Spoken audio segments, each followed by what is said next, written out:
and in today's video I would like to talk to you guys about cozy fall morning routine.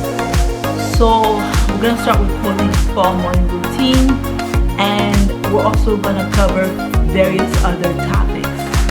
So for the cozy fall morning routine, this is just a normal routine for any season, but since we're in the fall, I'm calling it the fall morning routine, right? So it's basically how to get your day started, how to get your day rolling so that you could have a productive day and you could feel good throughout the day.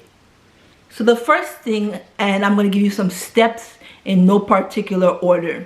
So the first thing I'm going to say is, for the cozy fall morning routine, the first thing that is very important is breakfast.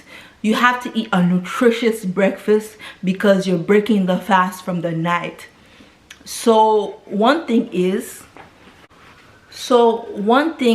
that, for one thing, breakfast is supposed to be nutritious. I know, for example, that traditional American breakfast could be on the fatty side.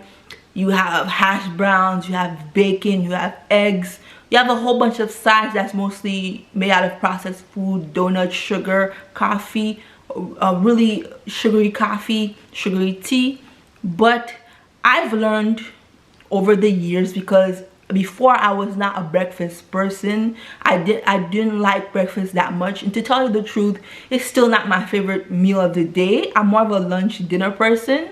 But what I see is that I've learned that there are healthy alternatives, especially with the vegan movement that has been going on.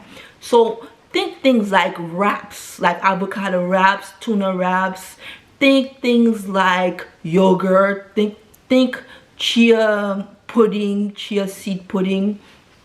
Think things such as fruits, and there's a whole host of things you could eat. Avocado toast, and it'll be very good and nutritious for the morning, right? So when I started to see that breakfast food could be nutritious, then I became more enthusiastic about eating breakfast. But overall, breakfast is, to tell you the truth, is not my favorite meal of the day, but I see that it's something to break the fast from the night, so it's good to eat very well in the morning. So the next thing is adopt an exercise routine that is slow. Adopt an exercise routine that is slow, but it's rhythmic, it's slow, and it will get your body, the lymph moving in your body. It'll get your body to be more rejuvenated, but in a slow way, to wake it up slowly. So what I mean by this is walking, going out for a jog, doing some light dancing, some stretching, something really light and easy to do. You don't want to go and do HIIT in the beginning, because yes, you're getting your heart rate up, but I want you guys to wake up slowly and to do things more easily, with more ease. So one added benefit of walking, you could go walking out with your dog, with the pet, and when you go outside, you get the added benefit of the sunlight, some vitamin D, and you get the refreshing air in the morning, which makes it very good, right? So it's like the best of both worlds when you go out walking or jogging early in the morning. So you guys will remember in my last video, that I just did, and I'm going to look up the name so I could get it right.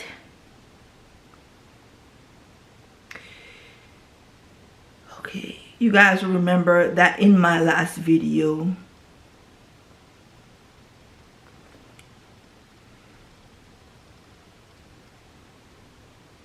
should you manifest a specific person, how to live a life you love, I told you guys that how to wake up in Zen mode, right? So Zen mode basically means you wake up early in the morning and you wake up early so that you could get all the stuff done in a timely manner.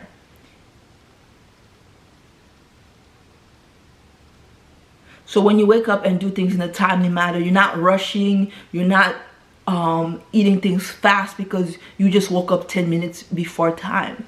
So basically, adopt a routine of walking slowly, maybe a light jog, getting some light dancing, some movement, so that you can wake up with ease, and it will like slowly move your body along. So that's the other step, is to adopt an exercise routine that is light on your bones, that is light to do, and it's very easy to do, right? So then the next thing I would say is adopt breathing, learn how to breathe correctly, do some breathing techniques, some meditation. And when you're doing meditation or relaxation technique, I would like you to say affirmations, right? Affirm yourself, affirm what you want for the day, affirm the goals that you want, and to write down your thoughts. So the next step is going to be write down your thoughts in a journal. And so journal. So the next step is journaling.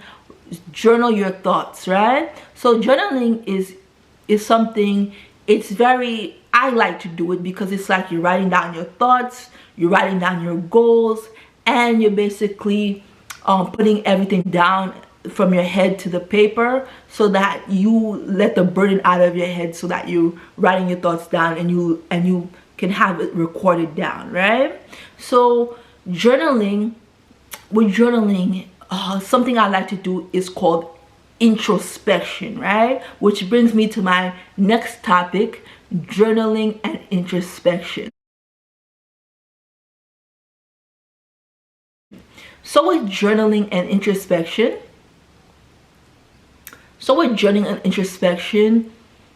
one thing I have to say is Americans are generally very sociable. They're sociable, and it's like, that's very good, but you want to get to know your intuition better, get to know who you are on the inside better, what choices are coming from you, what choices you want to make out of your life, right?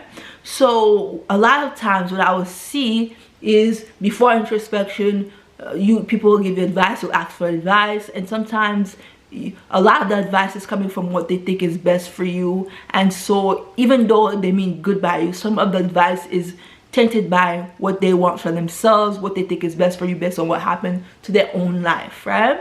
So the next thing is journaling and introspection I want to get into. So with journaling and introspection, I like to do it because it's like you're asking yourself questions and you're seeing what's coming up. For example, you could say, how did I feel about this situation? When this person talked to me this way, how did I feel about that, right? So it's like the first thing that comes to mind is what you're gonna write down. So what I like about this is that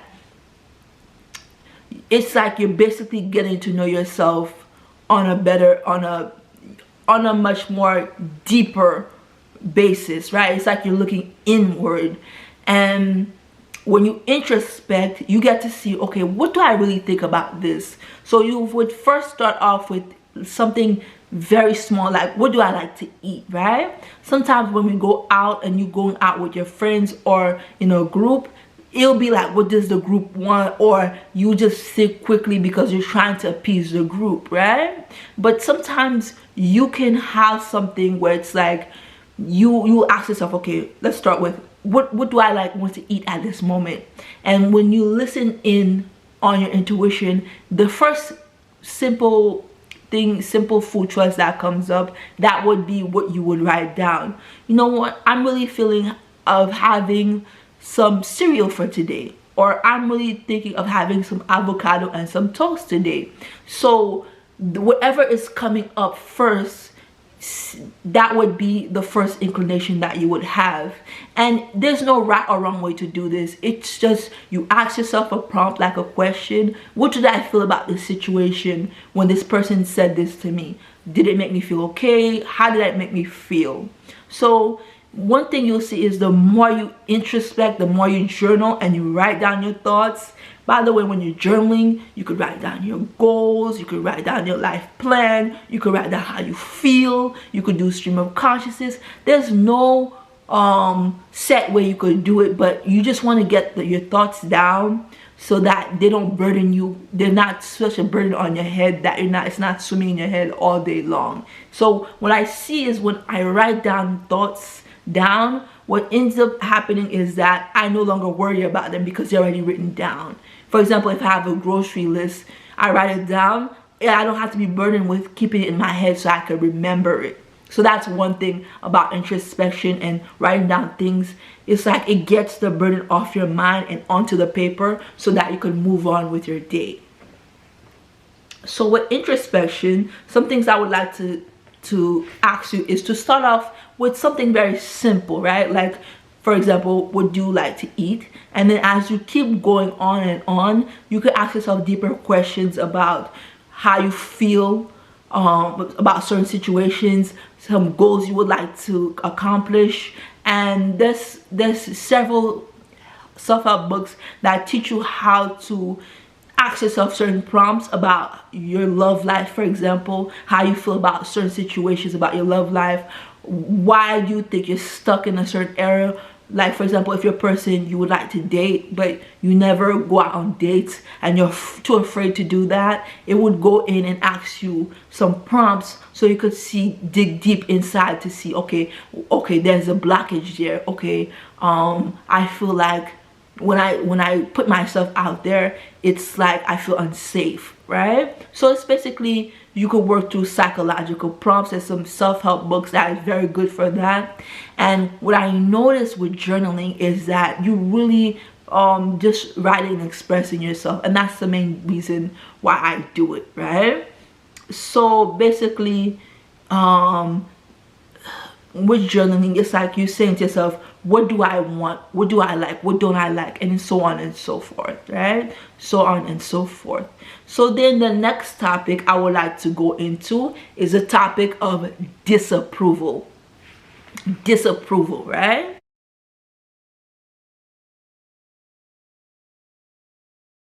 So you guys will remember that I had a video called Chapter Series 1. Let me look it up. I had a video called Chapter Series 1. And it was called Chapter Series 1, Brief Gist of a Nollywood Film, Weddings and How Not to Care About What People Think. So in this video, I was talking to you guys about how not to care about what people think. And I told you guys that not caring about what other people think doesn't have to do with flipping them off or going against the grain just to go against the grain. What you would actually be doing is doing what's best for you, even if somebody does not agree with it. So basically, if someone agrees with you and something goes well with you, it's fine, then there's no problem. But sometimes there are certain choices you make and it's right for you, but someone might not necessarily approve. That is when you would actually have to not care about what other people think, and you would have to see, okay, is my happiness worth it, or should I fold and go with what they're telling me to do, even if it goes against my better intuition and against what's best for me. So with disapproval has many aspects to it, right? So with disapproval, there's a disapproval where the person's outright telling, look, I don't approve of what you're doing, I don't approve of you, I don't approve of your choices, I don't approve of the person you're dating, or I don't approve of that relationship with that friend you're with.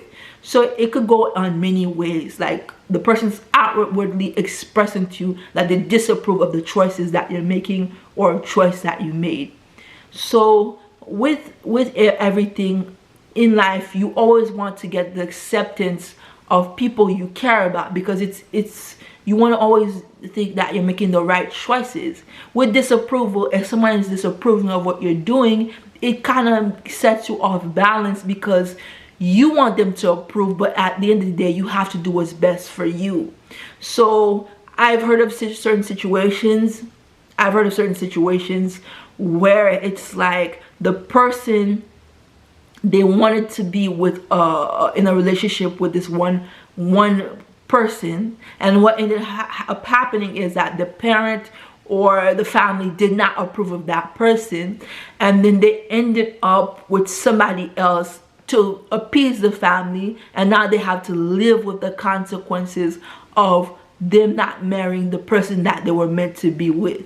So that's one way I see disapproval could be very bad. It's like you want the person to approve, but you need to do what's best for you. So with disapproval, I would say that's the number one thing you should do, right? When someone is disapproving of a choice that you're making and it's a good choice for you, then you need to go with what's best for you. But sometimes it's not that simple. Sometimes it could be that you are doing a choice is not good, and they could see, and the reason they disapprove is because they could see further down the line than you can.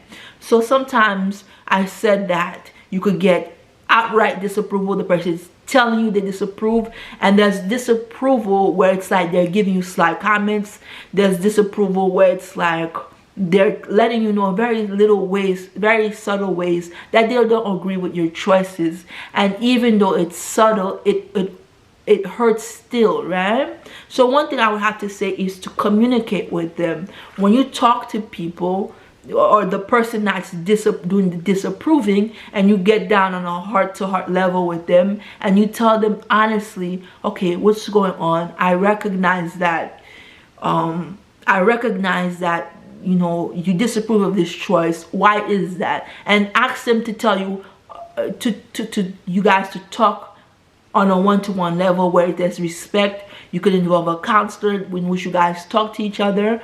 But I would suggest you do it in a way, in a setting that's respectful, in a way that you guys are really letting your true feelings out, right? You're not yelling over each other, if it's possible, if that is possible, so that you could talk to them. And what I realize is, if you have a really deep conversation with the person, sometimes it's not that they disapprove of the choice, is that something happened to them similar, or they could see something a little bit more clearer than you do, and they're trying to look out for your best interests. And what I notice is that when you have that conversation, you guys get more clearer, and even though you don't end up making a compromise, you end up with doing the same choice that you were going with, you guys have a better understanding of what's going on between you guys, right? Guys have a better understanding of the situation at hand. So for this video, I was a little bit vague, but I was trying to do it overall because I recognize there's certain situations that they're more generalized, right?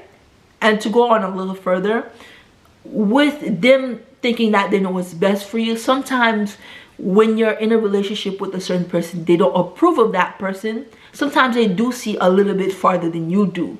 Sometimes they might have dated somebody similar, and because you're in this situation, you can't see it yourself, and they're looking out for you. And what's good about having a talk with them is sometimes they get you to reason and say, okay, you really are looking out for me. I didn't notice this about this person. Okay, thank you. Okay, thank you for what ends up happening is when you communicate with the person, you guys are not doing things in which you're passive aggressive or yelling at each other back and forth, in which you're not really listening actively to each other.